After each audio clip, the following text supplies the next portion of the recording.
true leadership looks like. But when we take time and we peel back the layers, there's so much more to the story. So, why is this story included, and why is it important? And why is it actually extremely subversive? In first century Rome, power was deeply embedded in a strict social hierarchy where class status dictated who held authority, who wielded influence, and who was excluded from social and political significance. Power and authority in that time, like now, was really determined by your ability to make change. And that might be done through political power, through access to wealth, or through access to wealthy people. In that time, the class structure was extremely evident, and there was vast gaps between each lot of people. So if you imagine a pyramid, at the top you have the imperial family, you have Caesar. Then you have beneath them the patrician and the equestrian class. These are the only people that had voting rights. They also had wealth. So these are actually the only people that had any real power in Rome. The next slot down, you have the plebeians. Now, they are citizens of Rome, so they're offered some protections, but they cannot vote and they don't have any political power, nor do they have access to people in power. Below them, you had freedmen or slaves, freed slaves. So they're people that used to be slaves but have now been freed. They have no citizen status, they cannot vote. Below them, you have the slaves, and that is actually the biggest part of the pyramid. Because out of what they believed was a population of 1.2 million Romans, they believed 400,000 of those to be slaves. So there was a lot of slaves, and it was very common to own a slave. And you even saw in the story, they said, the servant, the slave is preparing to come and wash our feet. Now, there were actually even hierarchies within the slaves, depending on the roles that you did. The lowest form of slave for a Jewish person would be to be a woman or to be a Gentile. And the lowest roles would be reserved for them. Those roles would include washing feet. So here we have Jesus Christ, the Messiah, the King, coming and doing the role of the lowest of the low of what social hierarchy would have been in those days. The entire pyramid of power is upended. This is actually even more shocking, given that in John 3:3, we are told he does this fully aware of both his authority and his identity. It says Jesus knew that the Father had delivered all things into his hands and that he'd come from God and was returning to God. With all things in his hands, he has the power to change far more than any political power could ever afford him. And coming from and going back to the Father, he had ultimate access. According to understandings of power at that time, and even in this time, all power is his. And this is yet how he chose to display it in his final hours. So let's zoom in quickly now and look at verse 4, because it's actually quite important. Sometimes we can skip over points and take them for granted, especially when we read stories a lot of times. But you've got to understand that a lot of these points are added for very specific reasons. So when it says, he got up from supper, he laid aside his outer garments. He wrapped a towel around his waist. After that, he poured water into a basin and began to wash the disciples' feet with the towel that was on his waist. Okay, so he's taking off his clothes, getting ready to wash feet. And we just sort of think, yeah, cool. But why is this included? We know specifically, it comes up later, that his outer garment is a single piece of woven fabric with no seam. Who else wore garments like this? The high priest. We can read about it in Exodus 28. Part of the nature of the ephod, or the outfit that the high priest wore, was for glory and for beauty. Here, Jesus lays aside his glory and he strips down in order to serve. Here we have the first element of surrender that we're going to look at tonight.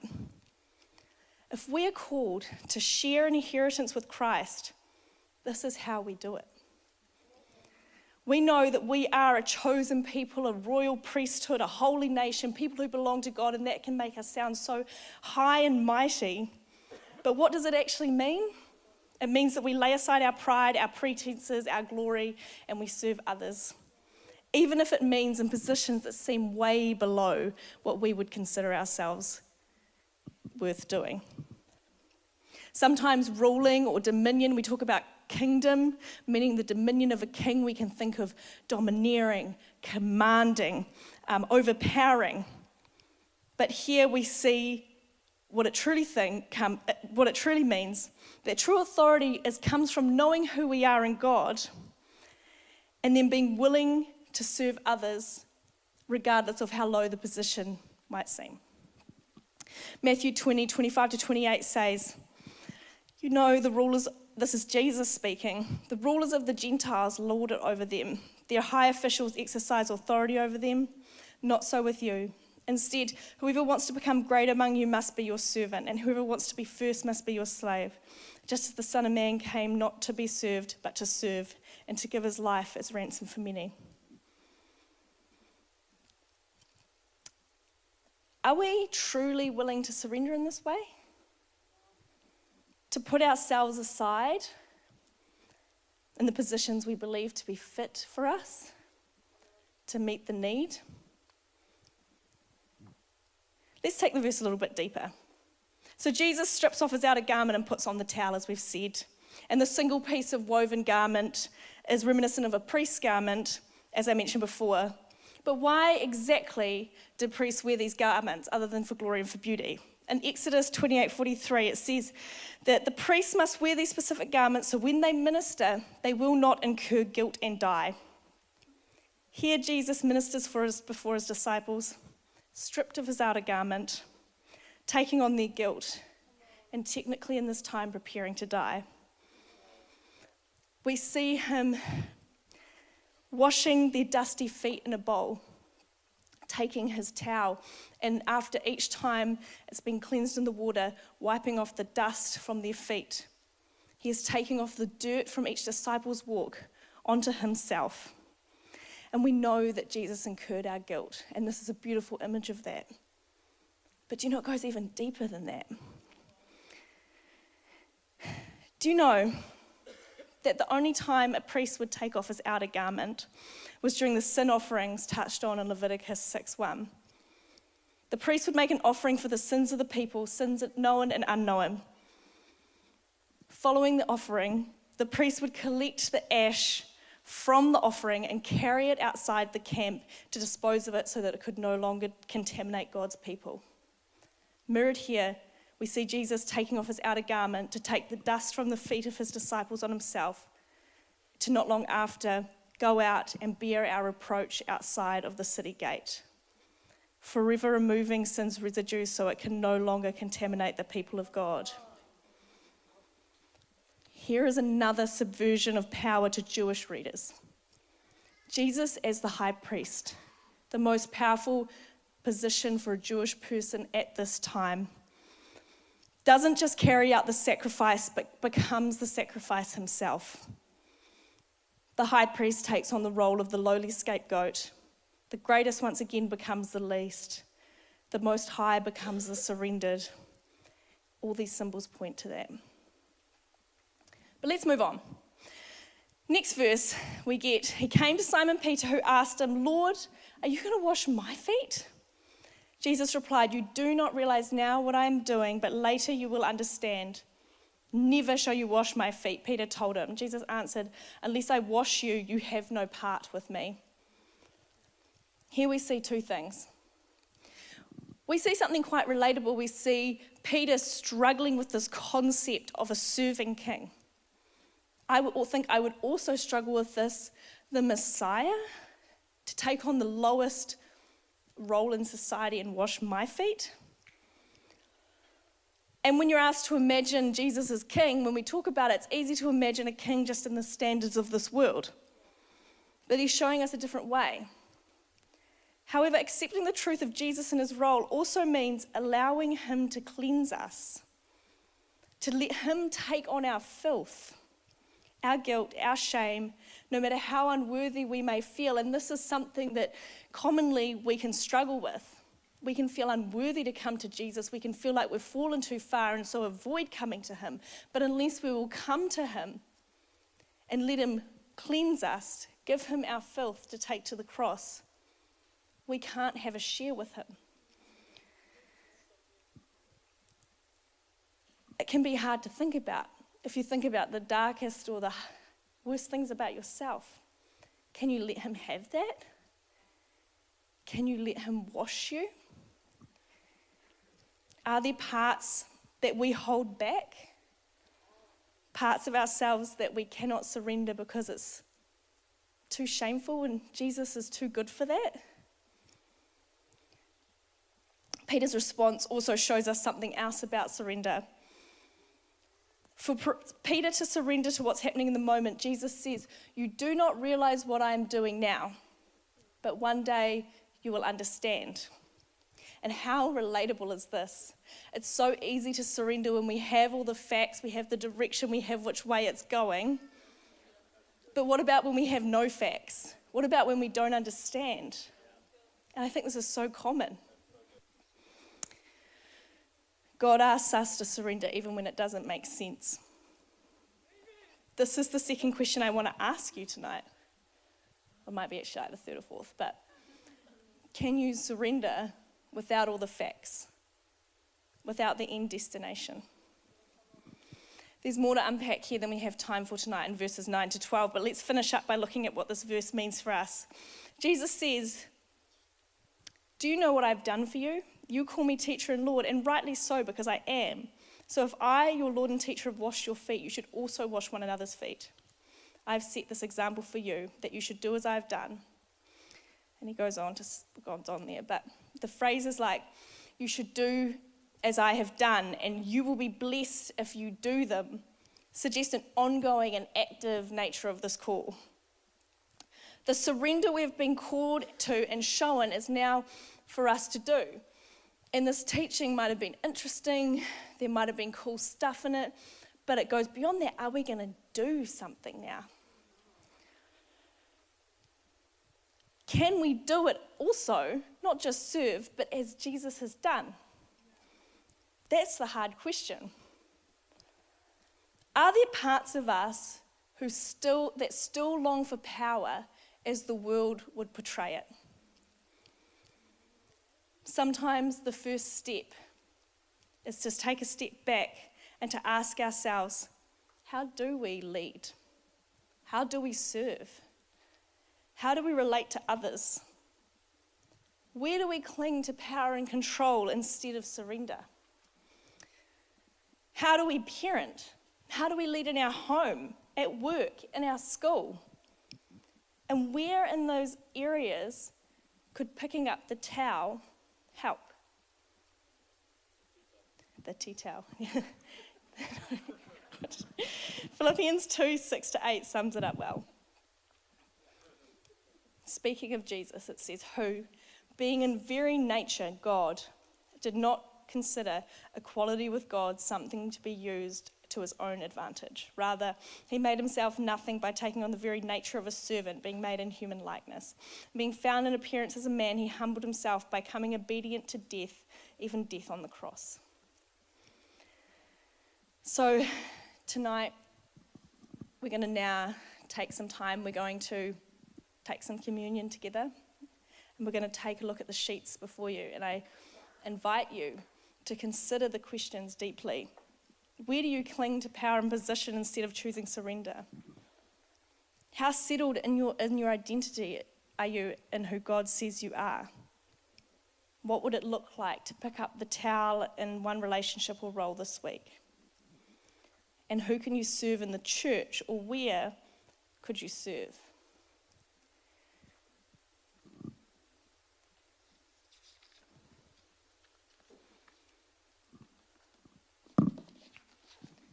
Thank you.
just going to close the night there. So officially, so if you want to go, you can go. But if you want to stay, Joe can keep playing for a bit.